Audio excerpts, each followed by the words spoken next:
Sveicināti! Daigai pirms 15 gadiem parādījās strutojoši iekaisumi uz rokas pirkstiem.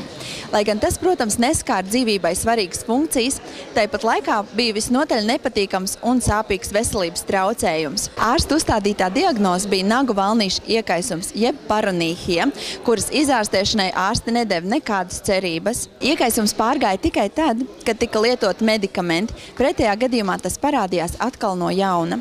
Pirms 3 mēnešiem Daiga pamanīja, ka viņas rokas ir pilnībā veselas un slimības simptomi nav atgriezušies līdz pat šai dienai.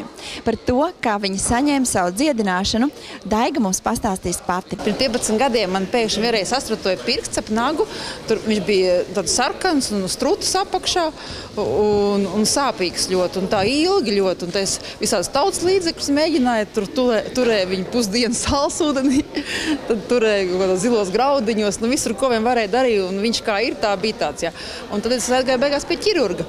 Un ķirurgs teica, ka jāņem nags nost. Ja, un man pat noņēma nagu. Vēlāk man parādījās uz vēl vairākiem pirkstiem. Un es saprotu, ka tas ir kaut kas nopietnāks. Es tikai brīnos, kāpēc ķirurgs to nezināja. Un ka tā ir tāda ādas slimība izrādās.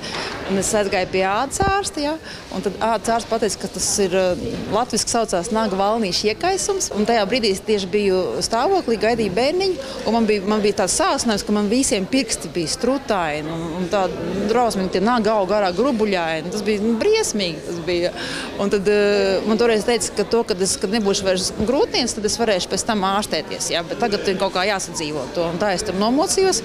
Visus tos 9 mēnešus tiem nagiem nevar ne pie manikīra iet neko. Briesmīgi. Viņi tā kā tādas, kad paspiež ir strutus, viss tad sarkana ap nagiem. Kad man bērns jau bija piedzimis, ja, tad es atkal aizgāju pie tā ādas ārsta, un tad viņi teica, ka tagad ārstēsim, un izrakstīja man homopātiju. Un man bija jādzer tur tādi graudiņi, ik pa 4 stundām tukšā dušā atceros. Un, kad es viņus dzēru, tad tāds brīnums notika, un viss pārgāja. Ja. Un es domāju, vau, beidzot es tikus vaļā, jo bija kaut kāds 4 gadus jau nomocīsies to. Pagāja kāds laiks, un atkal uzmetās, un atkal pie tā ādas ārsta, un atkal visi tie homopātiskie graudiņi. Un tās pašas zāles arī bija dārgas, ja, un tad viņas bija tikai īsam laikam, un atkal bija jāpērk, vispār baigo naudu tas to tērēja. Bet reāla palīdzība nebija nekā. Tā problēma visu laiku bija, tikai tad, kad dzēra tos graudiņus, tad tikai bija viss labi. Ja. Un tad ādas ārsts pateica, ka to ādas slimības jau nevar izārstēt, viņām var tikai iemācīties sadzīvot. Viņas var apārstēt, ja, un to nevar izārstēt. Ja. Un tā es tur mocījos.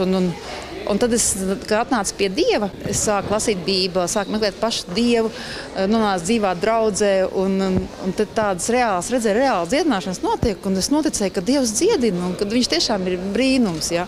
Un tas katru reizi pati lūdzu, svaidīju pati sev ar eļļu, gandrīz katru dienu lūdzu. Un tad katreiz, kad bija dziedināšana dievkalpojuma, gāja priekšā lūgt, ja, un katrā inkautrā par to lūdzu.